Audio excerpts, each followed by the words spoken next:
Good morning, dear ones. It is Wellness Wednesday, the first hump day of 2021. So I hope the beginning of your week is off to a good start. When we get stressed, we tend to hold our breath. And what I'm going to cover today on Wellness Wednesday is our respiratory system so that you can maintain your health during these seasonal months. So catch your breath, take a breath, just breathe. It's the first thing we do when we get stressed is hold our breath, lose our breath. We stop breathing. Did you know that the lungs are associated with grief, resentment, looking back? If you have deep-seated grief, stress will manifest itself somewhere in the body. And if you have deep-seated grief, remorse, regret, and you've suffered from chronic asthma, bronchitis, respiratory distress, take a look at what's going on emotionally now and in your past. Physical symptoms of respiratory distress: dry, unproductive cough, wheezy, shortness of breath, wheezing with nervousness, asthma, allergies, eyes, nose, ears.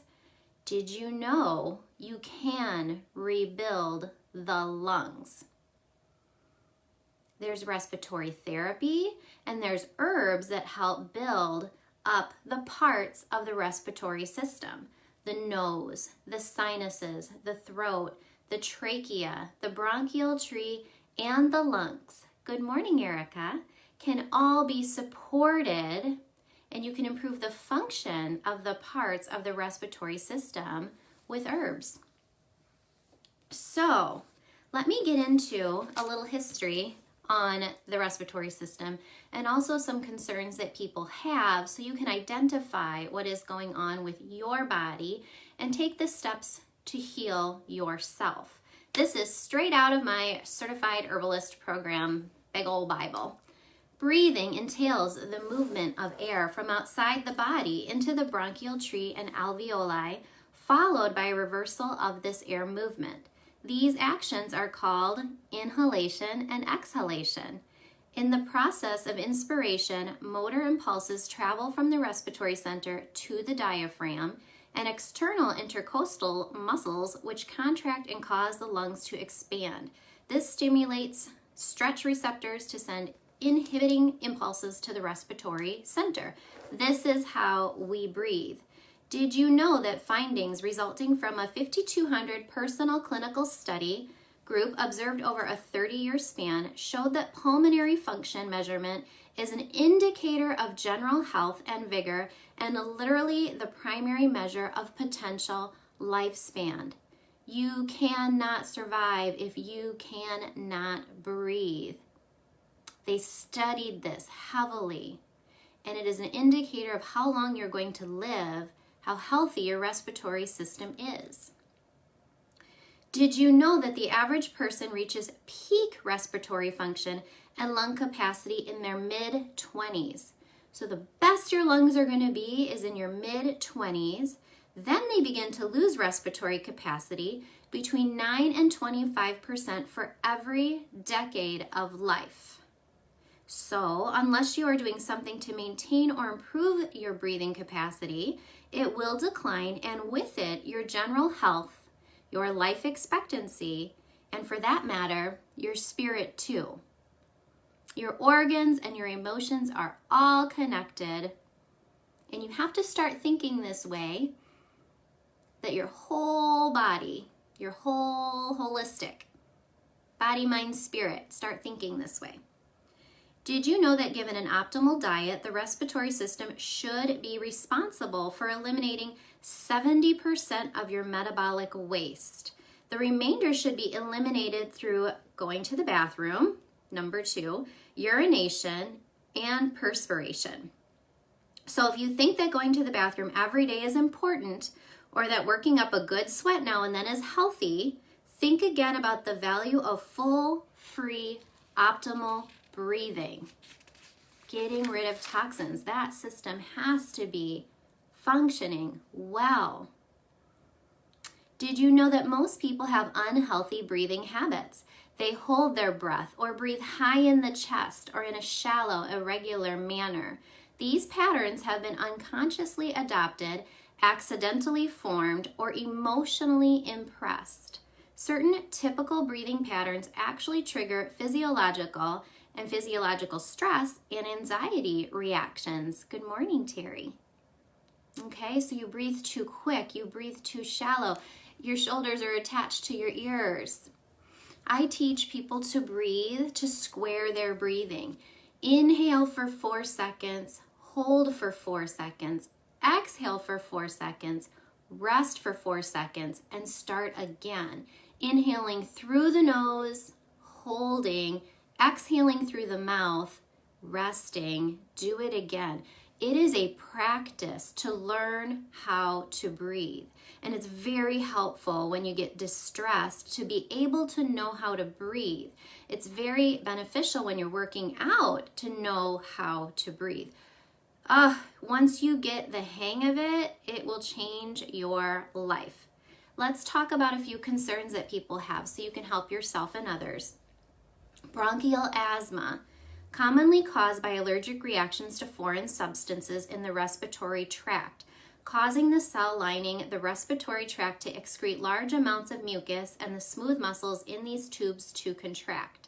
These muscles cause the bronchioles to constrict, reducing the diameters of the air passages. This produces a wheezing sound as air moves through narrowed passages. An asthmatic person usually finds it harder to force air out of the lungs than bring it in. That's asthma. Emphysema. This condition is a progressive degenerative disease characterized by the destructions of many alveolar walls. As a result, clusters of small air sacs merge to form larger chambers so that the total surface area or the respiratory membrane decreases. At the same time, the alveolar walls tend to lose their elasticity and the capillary networks associated with the alveoli become less abundant. Because of the loss of tissue elasticity, the person with emphysema finds it increasingly difficult to force air out of the lungs. I'm going to refer to this one to be compliant to my practice as cellular disease of the lungs. Like other cellular diseases, involves an uncontrolled growth of abnormal cells. These cells grow in and around other tissues and deprive them of nutrients. These cells cause death or other cells by crowding them out. In the lungs, it usually starts in the lining of the bronchus. So starting to look there if you're concerned that your respiratory troubles could be a cellular disease. Pneumonia. In pneumonia, the alveoli become filled with fluids and blood cells. Pneumonia is usually due to an acute bacterial infection or due to the presence of certain viruses. In response to these infections, the alveoli become abnormally permeable. This results in the air sacs filling up with fluids and white blood cells in abnormal quantities. This type of infection can spread into the entire lungs, and the death rate, if this is untreated, is relatively high. So last year we would have been very concerned about pneumonia, and this year something else has sort of taken place, but pneumonia did not go away. So if you're having respiratory distress, don't hesitate to get into your medical doctor and have this, get it taken care of, get it looked at very quickly. Bronchitis is a condition in which the bronchial tubes become inflamed. People who have bronchitis often have a cough that brings up mucus. This mucus is a slimy substance made by the lining of the bronchial tubes.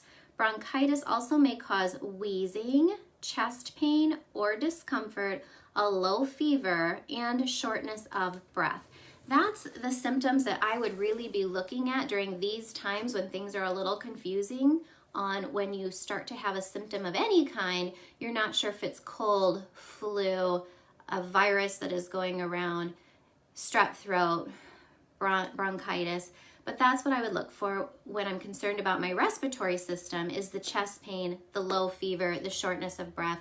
Do not hesitate to get in and get yourself looked at. Good morning, Sandy.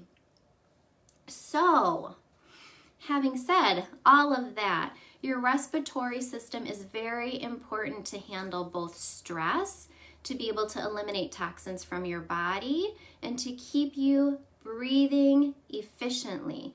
When I'm working with someone, the first thing that has to go is whatever is compromising their respiratory system, whether it be a toxin from smoking or vaping or in their environment when it comes to where they work, taking a look at that. So we got to pull out what's bad that is going in. If they're unwilling to do that, then I definitely am going to meet them where they are with an additional herb to help them detox their lungs. So we want to support the lungs and the other parts of the respiratory system, detox if they're unwilling to stop putting the poison in the body, and help these people to breathe better. And lastly, of course, addressing them emotionally. What is going on with grief, resentment, remorse? How long have you struggled to breathe? Has anyone ever taught you how to breathe? Let me show you how to catch your breath. So any more questions about the respiratory system, you are more than welcome to use Messenger and send me those questions. Happy to help get you on some herbs to help you breathe your very best. And if you wouldn't mind, go ahead and share this Wellness Wednesday. Like, share, comment. That's what keeps these things in motion for me. And I will see you all again on Motivational Monday. Have a great end to the rest of your week.